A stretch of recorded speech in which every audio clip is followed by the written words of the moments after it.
It's being recorded.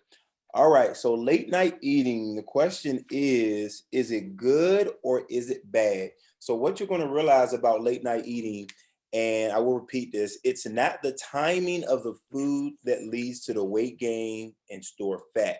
So that should lead you to some relief. Like if you were told like, oh man, if I eat this food and I'm gonna be fat past this certain times, like there's no such thing as time limits when you're, because that's just a restriction, and we naturally don't do good with restrictions. Like if I told you, or don't do this, don't do that, like eventually you have a bad day at work, you can be like, well, we're gonna see what I'm eating tonight, So I try not to restrict you all, but understand this is not the timing of the foods that leads to the weight gain and store fat, but rather the amounts of food and the types of food. That's why during our nutrition coaching program, we always teach you on first how to mindfully eat.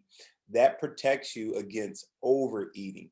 Then we also teach you uh, on what a serving size of protein, colorful fruits and veggies, healthy fats, and smart carbs actually look like, so that you can keep yourself in portion size according to your body type. Okay, so we teach you on those things pretty early in the nutrition coaching so you cannot overeat. Then we teach you what the types of food that you should eat. I don't know why is it dark right there. Maybe I need to get out. I don't know. I feel like I look dark for some reason. Sucks. All right. So, but yeah, then we teach you on the types of food to eat too, and we teach you eat some, eat more, eat some, eat more. The eat more will probably be, well, is your more wholer foods. The eat some is your food. Some of your foods that are processed, but they are still great healthy option. It's a lot worse options to eat. So is late night eating a good or bad thing? The answer to that question is yes. It can be good and it can be bad. But like I said, the real focus should not be on when you eat, but on what you eat and how much of it you eat. So we're going to give a working definition of, I might cut this phone off. We're going to give a working definition of late night eating. Now, this will change for a person who has to work a midnight shift. Like that doesn't mean like, okay, don't eat anything during midnight. That would be foolish to say. Or a person who may work to 11 o'clock at night, like a 3 to 11 or whatever the case is. All right. So I don't think none of y'all work 3 to 11 because you all are talking to me right now. All right. But just in case if a person would, then this will be helpful for them too. But eating past dinner, late night snacking, eating food beyond your normal hours of food consumption. That would be like a definition of late night eating. So it's just eating later than you normally would. So if people, and the crazy thing about it, when some people, because you got to think, this is why late night eating is a very key topic to talk about, because some people will tell you, well, don't eat past 5, don't eat past 6, don't eat past 7. But if I don't go to bed till 12, you're telling me to basically fast for the next 5 to 7 hours. And man, that's not fun. That's not natural. That's not normal. So that's not something. I don't teach intermittent fast. I don't knock it. It can be good for certain things or whatever the case is, but you don't have to. I look at those things as gimmicks, not like gimmicks like they don't work, but I look at them things as trying to put something on you when it doesn't need all that. You don't need to do all of that or eat one meal a day or only eat these certain hours. If people can do that, more power to them. But the normal person is not trying to starve or restrict themselves. All right. So if you don't go to bed till 12, but they tell you don't eat till 5, 6, or 7, man, you're going to be hungry. And that's undesirable. And then eventually you're going to get mad and frustrated and you're going to eat all the ice cream and all the cookies and cake then. So I'm not going to put nothing silly like that on you. Okay. So, so the main reason why I teach this topic is because it causes a lot of people to condemn themselves. They feel guilty or shameful and they make poor decisions. They even throw away their goals out the window when they eat late at night, because they're like, well, man, I try to cut myself off at 7, and then they feel guilty for eating some food. So a lot of the people will tell you don't eat past a certain time, because why? Just think about it practically. What do we normally eat? I don't think a lot of us, when we eat late, well, I mean, we might be because we're learning, but I don't think a lot of people go for broccoli and cauliflower. All right, 8 or 9 o'clock at night. I've never back in the day said, you know what, I'm hungry. Let me warm me up some green beans. You know what? No, like that's not really how it went. It was like, let's go to Dairy Queen. Let's take a little McDonald's run. Let's get a little pizza. Now you got DoorDash. So look, man, this is crazy. So that's why a lot of your people would tell you, don't eat at night. A lot of your doctors or physicians or dietitians or trainers or whatever, it's because of the food choices that we tend to make late at night. Our choices usually consist of fast, convenience store, drive-through foods, or foods that lack any nutritional value, and it's a detriment to our health. It is usually full of mindless eating while doing mindless activities that distract us from using our mind to make healthy food choices. These foods are usually highly processed foods, high in fat, high in sodium, also high in refined sugars. That's definitely bad for diabetics because it spikes that glucose level and just jack you all up. So these are a lot of the reasons why they tell you not to eat. It's because of how much you're eating and what you're eating. But with our program, like I said, we give you freedom. We put you back in control of your eating, right? So with our program, what we do is we say, what type of food should you eat late at night? And it's great because we're actually teaching you during the 12 weeks what food to eat. So what type of food should I eat late at night? I should eat things that are lean proteins, colorful fruits and veggies, healthy fats, and smart carbs. Why? Because these foods just naturally work better with your body. They break down better, they digest better, they don't leave you with heartburn, they don't leave you feeling guilty, they don't leave you feeling condemned, they don't leave you with a bloated stomach, they don't leave you feeling like crap in the morning, they don't leave you sluggish. These are your healthy foods packed with vitamins and minerals and nutrients to energize you, make you feel great. So these are the foods that we should eat. And if anybody ever struggles with eating late at night and they say, oh, I just want something crunchy, and those foods ain't really crunchy, that's okay. We as your coaches, we have a list of healthier options when it comes to those foods. So instead of eating like a potato chip, we can give you healthier options to eat. Instead of eating ice cream, we can give you healthier options to eat if you just want to satisfy something, and you won't feel bad and you won't feel condemned. So we grant you that freedom. So if you ever struggle with that, we have a list after list to put together to give you all those things, especially if you want it. All right, so where do I go from here? Now, when eating at night, I do want to be mindful of how much I eat, because think about this, I am going to, I'm not going to be as active. So when I do eat at night, so we said it is okay to eat at night, but it's never okay. I don't care if it's at night or in the morning, to overeat. Okay, so overeating and eating the unhealthy foods, those are the foods that we tend to do at night.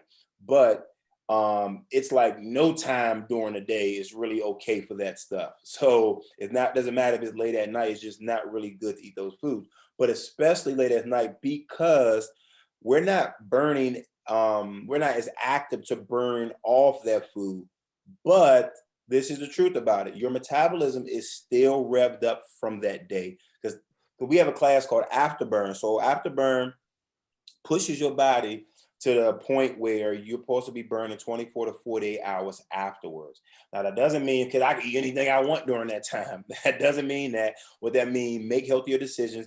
And after you finish that class and you push yourself for that 60 seconds hard of work and that 20-second break, or whatever the case is, your body will still be revved up. Your metabolism will still be burning. So this is pretty interesting, I found, just doing the research. It says, according to the University of Arkansas for Medical Science, when it comes to weight gain or loss, it is not the time of day that makes the difference. It's not the time of day that makes the difference. It's what you are consuming. Even though your metabolism is slower at night when you are stationary than when you are active, your metabolism never stops working. Even when you are sleeping, calories consumed at night won't change your metabolism or count more than calories consumed during the day.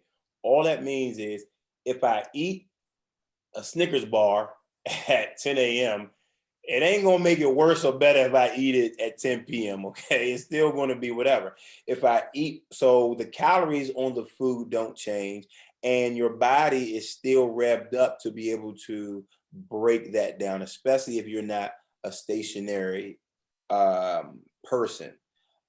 So now I'm gonna give you all 7 tips to defend against poor late night eating choices. So what we've learned so far, late night eating is not an evil thing. You just want to make the right decision. So let's say if your husband or wife or girlfriend or boyfriend want to surprise you and they want to say, hey man, let's just go grab something late. It's like 8 o'clock at night.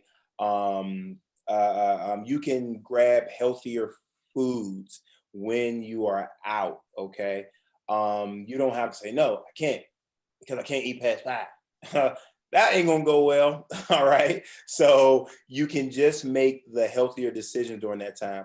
But I'm gonna give you 7 tips to defend against poor late night eating choices. I'm not trying to have you defend against late night eating, okay? Because you can eat, you know what I'm saying? But making poor decisions anytime during the day, especially at night, we want to defend against that. So number one, you can eat a larger breakfast and lunch full of protein, fruits and vegetables, smart carbs, and healthy fats. Okay. So when people don't eat breakfast or skip lunch, 9 times out of 10, what usually happens at night is your body goes into this calorie chasing mode. It's saying, look, you didn't give me what I need to fully function properly and do my thing. So your body starts speaking to you, start releasing that hormone. And because remember, hunger and fullness are hormones. So it start releasing that hormone, say, I'm hungry, I'm hungry, I'm hungry. But if you eat large, when I say larger breakfast, I mean a complete breakfast. I don't mean stuff yourself at breakfast or stuff yourself at lunch, because we don't teach that. We teach proper portion size and mindful eating. But eat a more complete breakfast. Like, okay, let's say if I say, man, you know what I'm gonna eat today? I'm going to eat for my breakfast an apple. Well, that's a healthy food, but that breakfast is pretty incomplete. So you will find yourself hungry during that day. And we will teach you as we continue to go on how to make a full plate. And I know one of that habits in level 2 is a complete breakfast and TSN friendly meals. That's just trying to get in all 4 food groups. Those are some level 2 habits that we teach you to do. But eating a larger breakfast and lunch full of protein, which is the most metabolically active food, and that leaves you satiated longer. With fruits and veggies, it has the what is that called? It has the wow. I gotta think of it. It'll come to me. But fruits and veggies are healthy, smart carbs, and your healthy fats. These foods are packed with enough vitamins and minerals, and the density of the food allows you, and the whole of the food is, it allows you to be able to be fuller longer, so you won't be chasing calories at night. Number 2, try eating, if you haven't never tried it before, 4 to 5 smaller meals during the day to help stave off late night hunger. So if you're not a person, well, I can't really eat a big breakfast, I'm not really hungry in the morning, and lunchtime I'm not really hungry, it's just that dinner time. Well, you just solved your own problem. You didn't eat much at breakfast, you didn't eat much at lunch, and then you wonder why you're hungry at dinner time. You're not a newborn baby. Like you got to make sure you're a grown person. You got to make sure you eat. So if that's the case, okay, I'm a small eater. Maybe I drink my little coffee and I eat me an apple or something. Okay, cool. Then maybe a few hours later, okay, I go for a piece of whole grain toast, turkey sausage. Maybe I have me a boiled egg in there. All right, then, come lunchtime, maybe I have me a chicken salad with cranberries in there and healthy fats. I'll get in all my food groups. Then maybe, I finish eating around 1. I don't eat dinner till 6. That's 5-hour gap.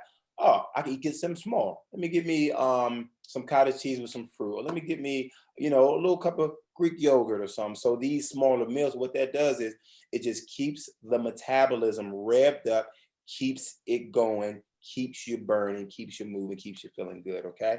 So that, and then you'll, when you get to the late night, you say, man, that's crazy. I'm not as hungry as I used to, because you took in a few more calories, but the food is healthy. And you actually ate when you are hungry. Be mindful. Give, I know you probably never heard this before, but give into your hunger. All right. It is not a sin to eat when you're hungry. Like, man, like I know some people would say things like, you know what, man, I'm hungry, man, but I don't know, I don't really want to eat. Like, why? Like, why? Like, that's when you're supposed to eat. You're supposed to eat. Those are literally hormones being released in your body saying, I'm ready to process. I'm ready to utilize. I need this. You just got finished doing this or that. I need this so I can build back up these muscles, get these cells rolling, get your body good and healthy. So remember, be mindful, give into your hunger, listen to your body. Number 3 tip. So number 1, just eat a larger breakfast or lunch full of protein, fruits and veggies, smart carbs, healthy fats. Number 2, try eating 4 to 5 smaller meals. See if that works. That works for some people, that don't work for some people. These are just ideas. If you eat a bigger breakfast, bigger lunch, you may only need a dinner. If you need a smaller meals, you do that, okay? Remember, we experiment, okay? The best people and the most healthiest people are those who experiment. They don't just get stuck in a rut and say, woe is me, I don't know what to do. I tried everything. No, you didn't try everything. It's almost impossible to try everything. Keep trying. Number 3, don't allow yourself, and this is key, don't allow yourself to go hungry, period. But don't allow yourself to go hungry for the majority of your day, because then your body will get into a mode I like to call calorie chasing, where it will eat and consume food later at night until it is completely satisfied. So don't allow yourself to go from 12 until 7 o'clock and I ain't eating nothing. You know what I'm saying? Okay, I understand you say, well, I'm technically not hungry. Kind of hard to believe, but for some people, they are not hungry. But then they say they just crush dinner and can't stop eating. I don't get that. You have to be somewhat hungry. I think what happens is you might have done it for so long, or what happens is your metabolism gets so slow that it actually suppresses your appetite. Okay, when you're always waiting 6 to 7 to 8 hours to eat food. So just don't allow yourself to be hungry. Eat something small. Don't allow yourself to get to that 8, 9, and 10 range when it comes to the 1 out of 10 on the hunger meter, because you usually eat without thinking. Number 4, stop skipping meals. Okay, find time. I don't care if it's a 3-minute, 4-minute, 5-minute break. Find time to eat a meal. Don't go long periods of time in between meals. So stop skipping meals. That can stave off the late night hunger. So this is where the awareness comes in. I think all of you all are past that, and you understood the very first principle to change was awareness. Oh, wow, okay. You know what? This last week, I have been skipping meals, or this last week, I have been not, okay, I ate at 12. So now start thinking, because you can figure these things out. You know what? I ate at 12. So them last 3 days, that's why I probably been crushing this dinner and overeating and feeling like crap. You know what I'm saying? Because it doesn't work like that. Like some people come up to me and say, but I only had a McDonald's hamburger like the whole day. First of all, that's not healthy at all. So I don't know why you just told me that. Second of all, I'm not going to say, good job, you only ate a hamburger from McDonald's. Great job. Like, because that's not being healthy at all. Just eating one burger that was unhealthy, but you say, well, that's the only thing I had. Well, that's an issue. We got to be better time managers, or we got to do something about that, okay? So stop skipping meals. Number 5, dodge quick fixes if you can. After a long day of work, yeah, a fast food burger is tempting, but not wise. So dodge those quick fixes, like long day of work, you know what, I'm tired, I don't feel like cooking nothing. And it's cool because we're going to hit that. I'm tired, but I can just, hey babe, what you want? I'm about to stop past Little Caesar. And I say some of this stuff because I've done this stuff before. So I'm not like making fun of nobody, but it's like so crazy when you're just out of control when it comes to food. You just do stuff like that. So dodge those quick fixes after a long day of work. And that's going to roll into number 6, meal prep. So this was a true story. I was on my way home and, I don't know. I just been a burger guy my whole life. So Burger King's right there. I was like, man, I can turn to that Burger King, right, and get me such and such and such. Then I was like, you know what? But I already got food in the refrigerator. So that saved me. So meal prep. This is the ultimate defense mechanism against making poor nutritional decisions, period. But this is the ultimate defense mechanism for making poor nutritional decisions late at night. Man, because you can have your leftovers, you can have your salmon, you can have your chicken, you can have your steak. Those foods never are unhealthy. I don't care if it's 3 in the morning or if it's 11 o'clock at night. Those foods are never unhealthy. So meal prep. See, like, man, you know what? I'm hungry. And even if you make the bad decision, because this is a bad decision, to eat when you're not physically hungry, and I'm gonna hit on that a little bit. Even when you make that bad decision, it's better to eat something healthy when you're not physically hungry. The only bad part about that, I always tell people, even too much of a good thing is still too much. So if I'm eating when I'm not physically hungry, that is, so it's not the timing of the food that leads to the weight gain and store fat, but rather the amounts of food, the types of food I eat, and am I listening to my hunger and fullness cue? If I overeat or if I'm eating when I'm not hungry, that food is going to store as fat until it's burnt off, but that food is going to store as fat on your body. Okay. And number 7, and this is great, have quick, tasty options on deck. Like, have them on deck. Like, I got protein bars. I got always buy like these healthy fats, just come in like a little package or whatever, so I can pop one of them in my mouth. I got these quick, convenient, healthy options always in the house. I'm never without those. I go to work, I got them. Yeah, I eat regular meals, obviously, but I always got those on deck, because sometimes you do, quote unquote, want some chocolate, and I'd rather you go into your cupboard and eat some dark chocolate covered almonds that come in a small little bag. Then you say, man, you know what? I want to go to the convenience store and get these chocolate donuts, okay? Because one is healthier than the other. Because dark chocolate in itself comes from a plant, okay? It's not until we caramelize it and put the buttercup with it, all that other stuff, that we make it, the way we make it.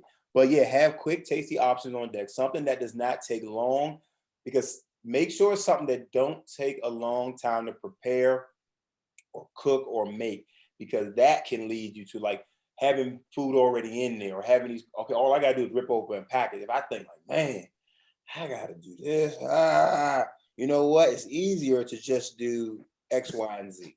Okay.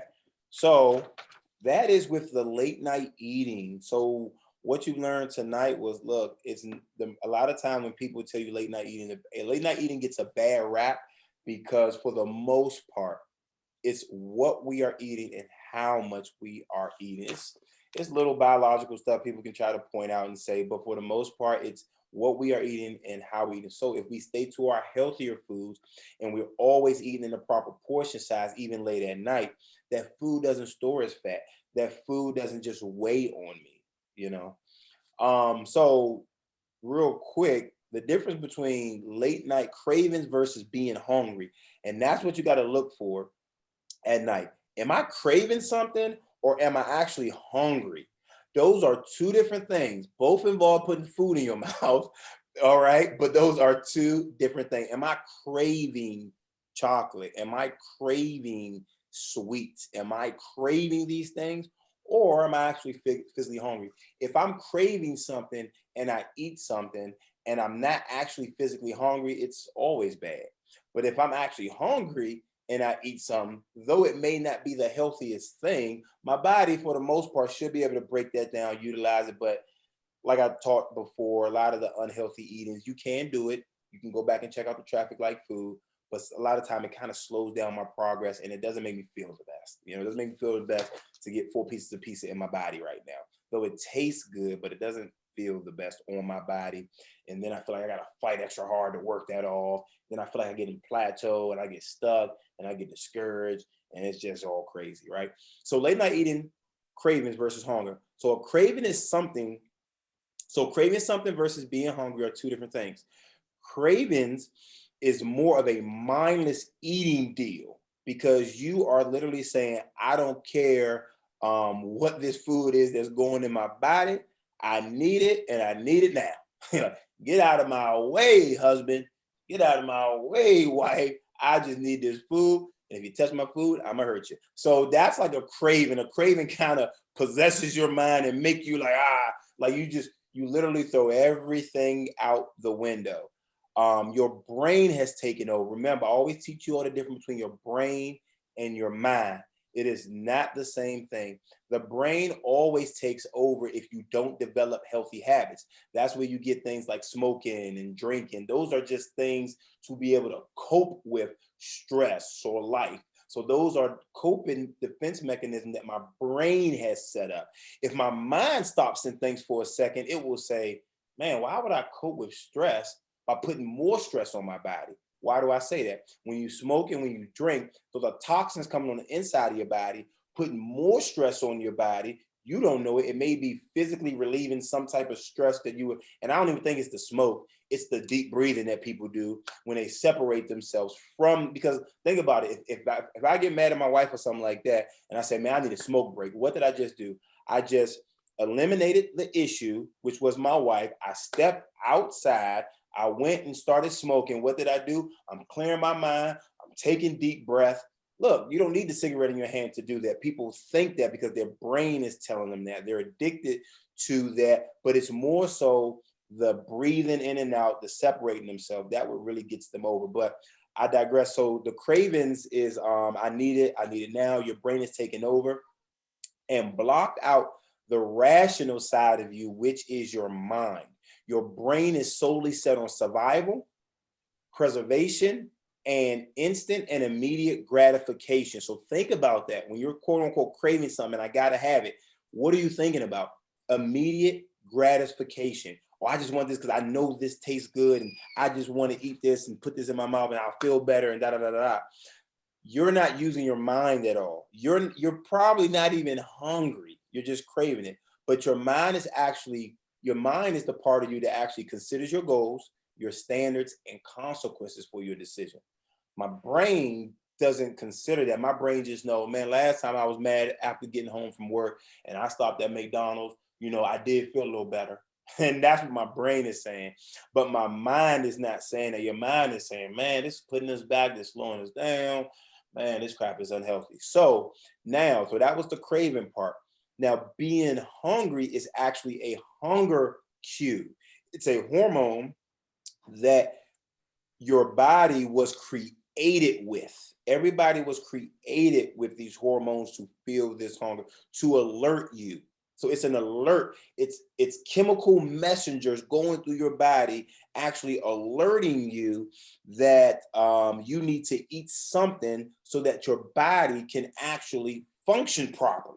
That's why it's saying eat something. Because if you don't eat something for long periods of time, or if you just go 10 days, whatever, certain functions, especially metabolism, sexual reproduction, so certain functions in your body just start to shut down because it's trying to preserve energy and life.